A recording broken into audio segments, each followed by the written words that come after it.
Assalamualaikum warahmatullahi wabarakatuh. Kembali berjumpa dengan materi IPA selanjutnya, yaitu tentang alat dan fungsi organ reproduksi manusia. Sebagai submateri dari bab 1 tentang sistem reproduksi manusia. Pada pembahasan sebelumnya kita tahu bahwa salah satu tujuan dari pembelahan sel itu adalah untuk reproduksi. Nah, di sini seperti yang kita tahu bahwa tujuan berkembang biak itu adalah untuk memperbanyak dan mempertahankan kelangsungan jenisnya atau spesies sehingga tidak punah. Kita tahu bahwa berkembang biak merupakan salah satu ciri dari makhluk hidup yang di dalamnya salah satu contohnya adalah manusia.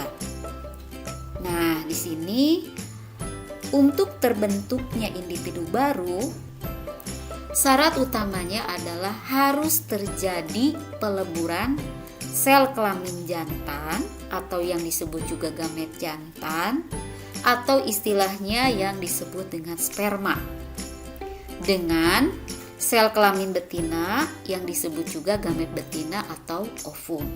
Nah, peristiwa peleburan ovum dan sperma ini istilahnya adalah fertilisasi.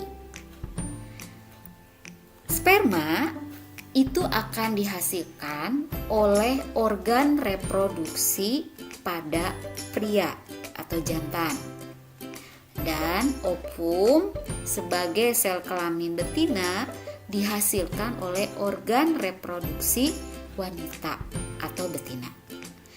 Nah, di sini tentunya kita sangat perlu mengenal organ-organ reproduksi tersebut, mengingat peranannya yang sangat penting yaitu menghasilkan sel kelamin yang untuk nantinya adalah membentuk generasi baru. Tentunya kita menginginkan generasi baru atau keturunan yang sehat, yang berkualitas. Pastinya itu dihasilkan secara biologis dari sel kelamin yang bagus juga. Supaya sel kelaminnya bagus, kita harus paham betul bagaimana menjaganya.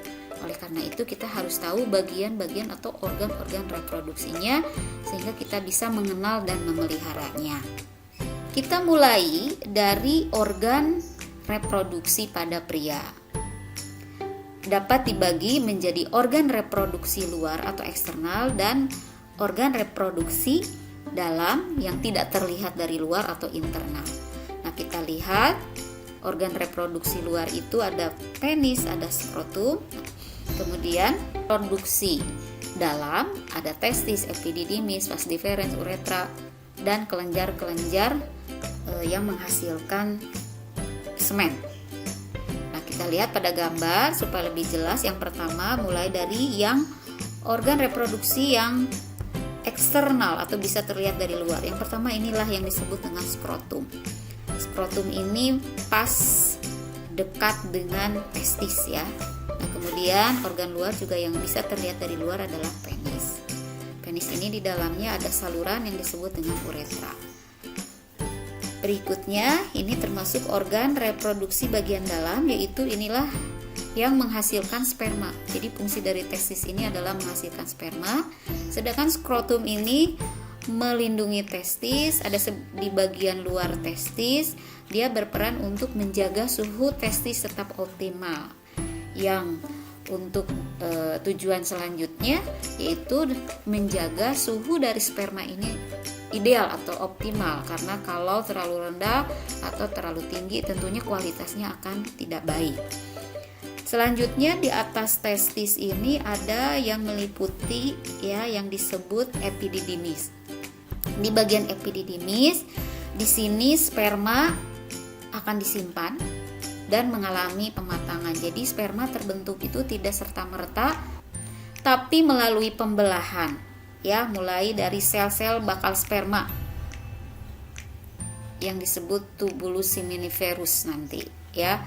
Nah, dia berkembang membelah secara meiosis tentunya karena dia sel kelamin. dan akhirnya sampai terbentuk sperma yang sudah dewasa. Nah, selanjutnya sperma yang sudah matang nanti akan dikeluarkan melalui saluran ini. Saluran ya, suatu saluran yang menghubungkan dari testis ini, inilah yang disebut dengan vas deferens. Vas deferens ini berfungsi untuk menyalurkan sperma dari testis ke saluran kelamin atau di sini uretra. Ya. Uretra ini selain mengeluarkan sperma, dia juga mengeluarkan urin ya. 3 bagian terakhir inilah kelenjar-kelenjar yang menghasilkan cairan untuk membentuk semen atau air mani, di mana fungsi air mani ini adalah untuk memberi nutrisi atau makanan pada sperma, kemudian renang dengan baik atau leluasa. Nah, yang 3 kelenjar ini adalah vesicula seminalis, kemudian kelenjar prostat, dan kelenjar Chauffeur atau borbouretal. Itu untuk alat dan fungsi dari organ reproduksi pada pria. Nah, ini juga yang sudah tadi Ibu sebutkan dalam bentuk tabel ya, seperti ini. Sudah Ibu bahas. Nah, untuk selanjutnya adalah alat reproduksi pada wanita. Kita lihat di sini organ reproduksi wanita juga ada bagian luar dan ada bagian internal atau yang tidak bisa terlihat dari luar. Organ reproduksi luar di sini ada klitoris, ada labia atau bibir, dan ada lubang vagina. Sedangkan bagian dalam ada ovarium, tuba fallopi, uterus atau rahim, dan vagina. Dari gambar ini bisa terlihat bagian luar alat reproduksi wanita. Di sini ada labia, ada klitoris, dan ada lubang vagina. Sedangkan alat reproduksi bagian dalam yang ini ya, nah ini sangat kecil dan kalau diperbesar nampak akan seperti ini. Pahami dan hafalkan beserta fungsinya. Yang pertama di sini ada yang disebut ovarium. Ovarium ini berfungsi menghasilkan sel telur ya. Menghasilkan sel telur setiap bulan 1 dikeluarkan, atau bisa saja dalam satu waktu masing-masing menghasilkan sel telur, dan kalau peristiwa ini memungkinkan terjadinya anak kembar jika dia dibuahi dua-duanya. Di bagian dekat dengan ovarium terdapat bagian yang seperti corong. Ini adalah yang disebut infundibulum. Nah, dengan ujung-ujungnya yang seperti rumbai-rumbai ini berfungsi nantinya menangkap sel telur yang matang. Nah, kemudian setelah infundibulum ini ada saluran yang disebut tuba fallopi. Tuba fallopi ini berfungsi sebagai tempat terjadinya fertilisasi atau peleburan antara sel telur dengan sel sperma. Kemudian bagian lainnya ini ada yang disebut dengan uterus atau rahim. Uterus ini merupakan jaringan otot yang cukup tebal. Nah, di sini dimana terdapat dinding uterus yang sebagian dalam ini yang disebut dengan endometrium. Uterus ini merupakan berkembangnya embrio sampai dia siap untuk dilahirkan ke luar tubuh induknya. Nah, sedangkan endometrium ini dinding dari uterus, ini tempat menempelnya zigot yang akan berkembang menjadi embrio.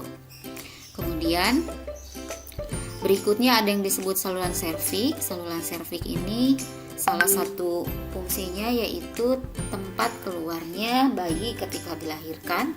Dan yang terakhir ini saluran vagina. Vagina ini juga sama, tempat keluarnya bayi kalau dilahirkan atau tempat masuknya sperma ke tubuh induk. Dan bagian-bagian ini beserta fungsinya dapat juga dilihat pada tabel berikut ini. Dan di sini juga ada catatan bahwa ada juga istilah yang disebut dengan oviduct. Nah, oviduct ini adalah saluran ini. saluran yang terdiri dari tuba Fallopi dan infundibulum. Dalam satu kesatuan disebut oviduct. Tapi kalau terpisah ada bagian infundibulum dan juga ada bagian tuba Fallopi. Itulah bagian-bagian dari alat reproduksi dan fungsinya. Ibu cukupkan dulu materinya sampai di sini. Sampai jumpa di materi selanjutnya. Terima kasih. Assalamualaikum warahmatullahi wabarakatuh.